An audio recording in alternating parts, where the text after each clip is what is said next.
করে ধুপনোকে কি মুখ দিয়ে রক্ত উঠছে। মাথায় আমি ভালো আছি। দেখো আমার যাতে ভক্ত না আসে, ধুনো কি মিথ্যা করে বলেছে মা আমি কালকে গিয়েছিলাম, মা তুমি কেমন আছো। এজিলি কে বলেছে তোর ভিডিওটা দেখলাম আমার মুখ দিয়ে রক্ত উঠছে, যে বলছে তার মুখ দিয়ে রক্ত উঠবে, রক্ত উঠছে। ধুনোকে কি ও চুড়েলটা বলছে। মা তোমাকে আজ খুব সুন্দর লাগছে, লাল পরি নীল পরি। নারকেল খাচ্ছি, কোন ভক্ত নারকেল দিয়ে গেছে। আর অসুস্থ আমি, কালকে তো ভক্ত দেখেছি জানিস। আরে সামান্য একটু জ্বর হয়েছিল, দি পাগুলো কি যন্ত্রণা করছিল। ধুনো কি দেখছে মিথ্যা কথা বলি তাহলে ভক্ত যাবে না। আই লাভ ইউ মা, চুমকি মা। নারকেল দাও নারকেল। মা তো এইভাবেই সবসময় হাসবে, লাল পরি নীল পরি। নারকেল খাচ্ছি, কোন এক ভক্ত মা দিয়ে গেছিলেন। আমি নরম নারকেল খেতে ভালোবাসি, মাঝে মাঝে সময় পেলে খাই, না খাই না। আর আমি হলুদ শাড়ি পরেছি। আই লাভ ইউ টু বেটা। এসছি পুলিশ মা আসছে আমাকে বলছে I love you. I love you too বেটা। প্রতিমা মা এসছে, প্রতিমা মা খুব ভালো লাগছে, থ্যাংক ইউ মা। দেখো আমার কিন্তু বলতে নেই, মায়ের আশীর্বাদে আমার কিন্তু কোনো কঠিন রোগ নেই। মায়ের আশীর্বাদ কিন্তু এটা, আমার কঠিন কোনো রোগ নেই। কারণ আমি অনেকক্ষণ দাঁড়িয়ে থাকি তো, দি পাটা খুব যন্ত্রণা করে মাঝে মাঝে, আবার ঠিক হয়ে যায় তুমি জানো। আমি আমার মায়ের বলে দিই, মায়ের আশীর্বাদ তো আছেই। আমার এখনো পর্যন্ত আমার কোনো কঠিন রোগ নেই। কারণ ওই চুড়েলটাই ধুনোকে কিটা মিথ্যা করে বলেছে আমি জানি। বাবা এসছে কেন লাগছে বলতে হেভি, আমার বলতে হেভি লাগছে, দেখে হেভি লাগছে। আজকে মায়ের দশহরা, এই রে আজ ও রিঙ্কু বেসছে গো। বলিবা কেন আমার আমার যখন ইচ্ছে হবে আমি আমার মা কই আচ্ছা আর ইয়ে কই ওই দোকান করেনি না করেনি বসো বসো। মায়ের সঙ্গে কথা বলে আছি, দেখে আছি, আমি তো আসতেই চাই। কি করবো গো ওরা রিঙ্কু বাবা দাঁড়াও এবার। এই যে না কেটে খাই, ভিডিও করবি কর, ভিডিও কর। এখানে মার সামনে দিয়েছে ভিডিওটা, চৌকি দিয়ে দিছ না কেটে খাইব। না আই লাভ ইউ টু বেটা। ভালো আছে প্রতিমা দি। প্রতিমা মা তোমাকে কেউ লিখেছে, ওই যে প্রিয়াঙ্কা, প্রিয়াঙ্কা মা লিখেছে। ও মা তোমার নামও তো, হ্যাঁ দশহরা মায়ের পুজো। এখানে খুব ধুম হয় না, দাঁড়া মা যাচ্ছে। এই যে মালা, ও রিঙ্কু বয়সের প্রসাদ হতো ইয়েতে। এই যে মায়ের প্রচুর মালা পড়েছে, প্রচুর মালা মায়ের খুলে দিচ্ছে। আর মন্দির এখানে হচ্ছে, খুব সুখবর, মন্দির এখানেই হবে। এই যে এক ভক্ত ইট দিয়ে গেছেন, মায়ের মন্দির এখানেই হবে, মা এখানেই, মায়ের মন্দির এখানেই হবে। আর সবসময় বলি যে তুলি মা ধর তো, ধরে তুলি মা, তুলি খুব ধরা হচ্ছে যাচ্ছি, মালাগুলো খুলে দিয়ে যাচ্ছি, একটু দাঁড়াও মালাগুলো। ও মা এসো।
এই মা অনেকবার এসছে, কবার এলে মা?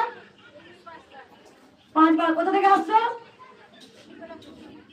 নিউ ব্লকপুর থেকে। এই মায়ের মাথা গোজার কিন্তু ঠাঁই নেই, মা ভাড়া ঘরে থাকে, ভাড়া ঘরে। ওটা ওটা খুলে দেওয়া হয়, থাকছে না, এইটুকুই করেছে, আর খুলে দেওয়া হয় না। মা ভাড়া ঘরে থাকে। মা বলছে যে আমার একটা বাড়ি ঘর লাগবে মা, তুমি মাকে বলো যেন বাড়ি হয়। মাকে বলো মা যদি তোমার বাড়ি না হয়, যদি ভাড়া ঘরে থাকো, বলছে তাহলে বলবো কৃষ্ণকালী মায়ের দোষ। না, বোধহয় মাকে ভালোবাসি, ভক্তি করি। আমার তুমি তো মাকে ভালোবাসো না। না না, একদম নয়। কোন বাবা নিয়ে আসছে আমার অভিজিৎ বাবা? দেখা দেখি একবার বলে দিচ্ছে আমি কথা। এই যে আমার বজরং বলি ব্যাপারটা এসছে, সবাই আমার বাস্তবে খুঁজে দিন। এই বাবাকে বলেছে বজরং বলি, মা তোমার তোমার ছেলেই তো বজরং বলি। বলে দেখো মা, এই যে তুমি চাইছো, তাহলে তোমার ভালোবাসাটা কই? স্বার্থ আছে তো ভালোবাসার মধ্যে,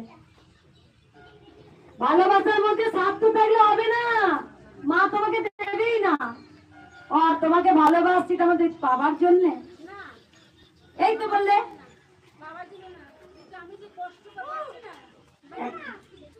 কিচ্ছু লাগবে না। ওই মুচির বেটা জুতো সেলাই করতো, চটকে চটকে ভাত মারতো, মাথায় ছাদ ছিল না, হ্যাঁ গোবিন্দকে খাওয়াতো। যখন অর্জুন গেছেন, ঝমঝম করে বৃষ্টি পড়ছে, অর্জুনকে ভগবান শ্রীকৃষ্ণ বলছেন তুই যা, তুই গিয়ে তেল মেখে আয়। মুচির মাথা ছাদ ছিল না, জব জব করে জল পড়ছে, অর্জুনের মাথায় গায়ে জল পড়ছে। তখন অর্জুন বলছে হে ভগবান, এ কি হলো, মুচির ব্যাপারে গায়ে জল পড়ছে না, আমার গায়ে জল পড়ছে। তখন ভগবান শ্রীকৃষ্ণ বলছেন, মুচির ব্যাপার বলছে ও কি গোবিন্দ জানে, তার মানে তোমার ছাদ দেওয়ার মালিক ঠিক একজন আছে। তুমি জীবনে বলবে না হে কৃষ্ণকালী মা তোমায় ভালোবাসি, তুমি মাথায় ছাদটা করে দাও, তোমায় ভক্তি করে ভালোবাসি না। তোমার এই ভালোবাসাটার মধ্যে এক ফোঁটা হলো স্বার্থ লুকিয়ে আছে। হে গোবিন্দ, রাস্তায় পড়ে থাকবো তবু আমি তোমায় ভালোবাসি। হে গোবিন্দ, আমি ভাত খেতে পারবো না, খাবো না, তবু তোমায় যেন ভালোবাসতে পারি। বুঝতে পেরেছি কি বললাম মা? একদম। তাহলে মাথা ছাদ তো লাগবে না। আমি আর কিচ্ছু বলবো না, সকল ভক্ত থেকে আমি ত্রিশূল ছুঁয়ে দিই, মায়ের মালাগুলো খুলি। কি বললাম শুনতে পেলে মা? যখন তুমি মাকে ডাকবে না, আমি যাবো না কেন, বারবার শুনবে কথাগুলো, শোনো কান দিয়ে। যে ভুলগুলো তোমরা করছো সেই ভুলগুলো যেন না হয়। তুমি যখন মাকে পুজো দেবে, ভালোবাসবে, ফুল দেবে, তখন কৃষ্ণকালী মাকে তুমি কিচ্ছু বলবে না, মাগো এ ভবেতে তোমার জন্য এসেছি, এ ভবেতে তোমার জন্য মনুষ্য রূপ ধারণ করেছি, আমি যেন তোমার চরণে রোজ ভক্তি করতে পারি, ভালোবাসতে পারি, ফুল অর্পণ করতে পারি। মাথার ছাদ যদি তোমার ইচ্ছা হয় তুমি দেবে, আর তোমার যদি ইচ্ছে না হয় তাহলে তোমার দেওয়ার দরকার নেই। বুঝতে পেরেছো না? তখন দেখবে তোমার অটোমেটিক কখন গোবিন্দ মাথার উপরে ছাদ করে দিয়েছে। তাই গোবিন্দ নিয়তি ছাড়া একটা গাছের পাতাও খসে না। তুমি যতই টানা ইজা করবে, সেই সময় তোমাকে না দিলে তুমি করতে পারবে না। তোমার যেই সময় দেবার, সেই সময় তোমাকে দেখবে ঠিক কখন দিয়ে দিয়েছে। আমি বলছি মা, গোবিন্দের কাছে কিচ্ছু চাইবে না, কারণ গোবিন্দের কাছে চাইলে পরে গোবিন্দ রেগে যায়। তুমি বলবে গোবিন্দকে হে গোবিন্দ, আমি যেন তোমায়, এই যে এসেছি আমার মাথার ছাদ নেই, তবুও যেন তোমায় ভালোবাসতে পারি। তাই আমরা কি করি, দুঃখটাকে আমরা গোবিন্দের উপরে চাপিয়ে দিই, তখনই কিন্তু আমরা কিছু পাই না। মালাগুলো একটু খুলে দিই। মা একটু দেওয়া আছে, একটু দাঁড়াবেন, আমার জন্য একটু সময় নষ্ট হচ্ছে আপনাদের। আমি মালাগুলো খুলে দিয়ে মায়ের গলায় গরম করছে, আমি তারপর দেখবো, সবাইকে দেখবো। বুঝতে পারলে মা? আর কোনোদিন বলবে না মা গো আমার ছাদ দেবে, তোমার অটোমেটিক কখন ছাদ হয়ে গেছে।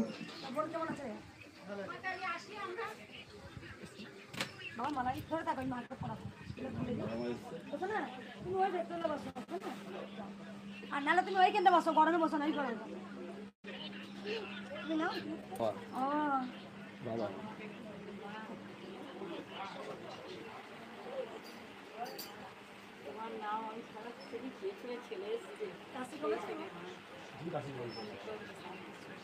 এই যে মালা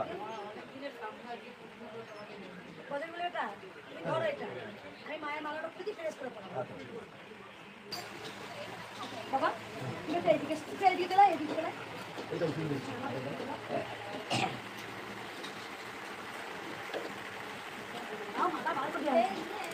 আজকে বলেছে দশরাতের দশহরা মা মনসার পুজো এত ভিড় হবে না দেখ মালা দেখ কত মালা বার করে দিয়েছি একটা একটা করে যখন কিছু চলছে পুজো করছি তার আবার অর্ধেক চলে এলো প্রচুর ভিড় হয়েছে আজকে প্রথম যখন আমি এলাম দেখি অল্প ভিড় হয়েছে আজকে তাড়াতাড়ি হয়ে যাবে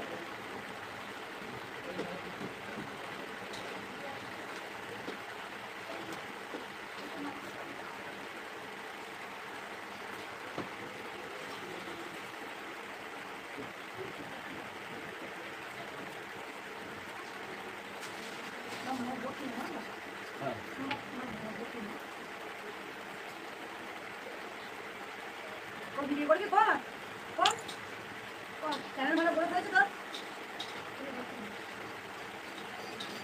মালা খুলতে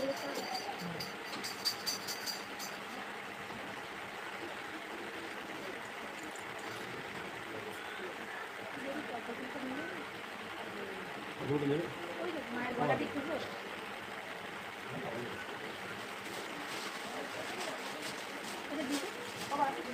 যদি নেয় দিয়ে দাও দুটো একটা নিয়ে রেখে দাও একটা যদি নেয়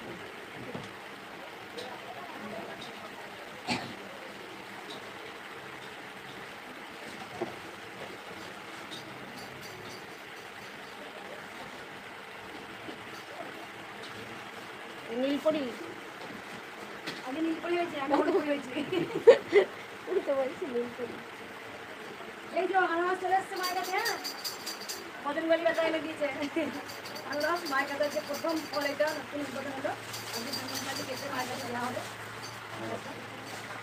আমাকে বলতে ছাড়াতে না ছাড়া তুমি ছাড়া মায়ের পকে দিবে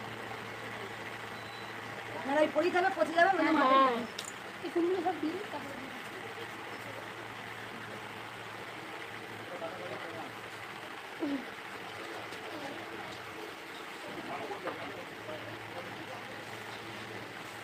এ ফুল নেবে তো হাত তো ধোবে শোনা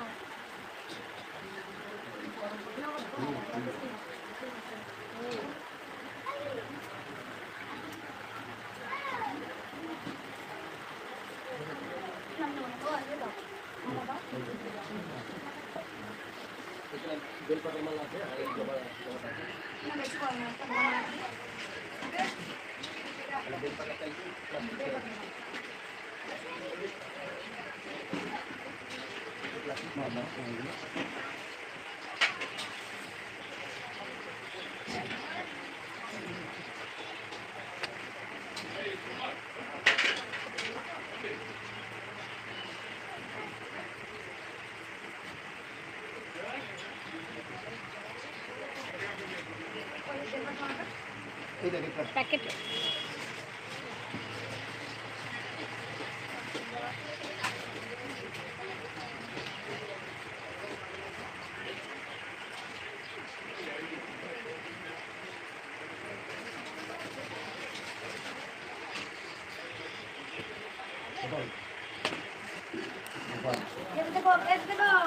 হাতে দিকে নিয়ে যাবে হাতে বল কেমন বল দিতে আবার দেখে বলছে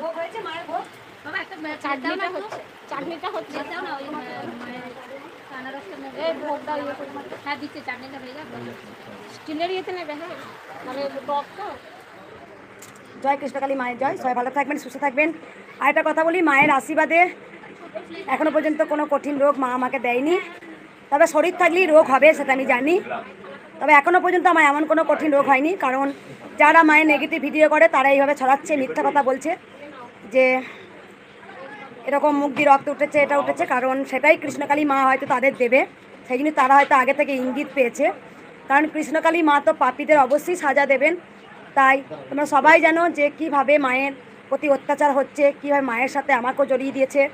তাই তারা অনাবরত সেই অভিশাপ দিয়ে যাচ্ছে যেন আমার কখন মুখ দিয়ে রক্ত ওঠে, বেশ আমি ভক্ত সেবা করতে পারবো না। আর সেখানে গিয়ে প্রত্যেকটা ভক্ত যাবে সেই আশায়। কারণ একটা জিনিস আমি জানি, যেহেতু আমি মা আমাকে কতটা ভালোবাসেন বা আমি মাকে কতটা ভালোবাসি সবাই জানেন। এত বছর ধরে আমি ভক্ত দেখছি, মায়ের আশীর্বাদে এখনও পর্যন্ত আমার কোনো কঠিন রোগ নেই। এটা সম্পূর্ণ মায়ের আশীর্বাদ। এবার শরীর থাকলে হালকা অল্প শরীর অসুস্থ হতেই পারে।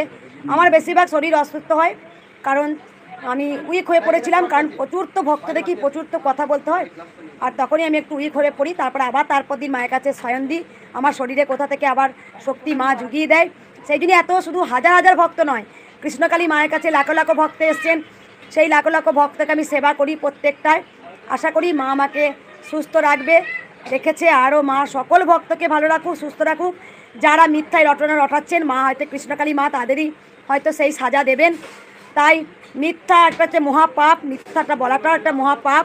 তাই এত এত মিথ্যা কথা যারা বলছেন, প্রত্যেকটা মা সবই দেখতে পাচ্ছেন, মা সবই শুনতে পান। মা দয়াময়ী, মা করুণাময়ী, মা কৃপাময়ী। মাকে বলবো, মা তুমি সবাইকে ভালো রাখো, তুমি সবাইকে সুস্থ রাখো। জয় কৃষ্ণকালী মায়ের জয়। বাবা একবার ধরো। কারণ আমি একটা কথা বলি, জন্ম যখন হয়েছে মৃত্যু একদিন অবশ্যই অনিবার্য।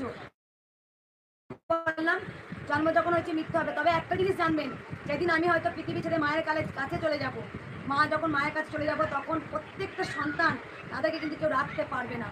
যে হারে ভক্তরা আমায় ভালোবাসেন, অতপ্রুতভাবে আমি জড়িয়ে আছি তাদের কাছে, কেউ কিন্তু আমাকে সেদিন হয়তো তাদের চোখের জল কেউ ধরে রাখতে পারবে না। এখনই যদি বলি যে আমার এরকম তারা ভেঙে পড়ে, তারা কাঁদতে শুরু করে, মঙ্গলা মা তুমি আমাদের ছেড়ে যাবে না, তুমি আমাদের আধার, তুমি আমাদের আলো, তুমি আমাদের জীবন, তোমার জন্য আমরা কৃষ্ণকালী মায়ের নাম জপ করে আজকে আমরা সুস্থ হয়েছি, তারা কেউ ভুলবে না। আজকে গোটা পৃথিবীর সকল এ প্রান্ত কিন্তু আমাকে খুব ভালোবাসেন, কৃষ্ণকালী মায়ের সাথে আমাকে খুব ভালোবাসেন।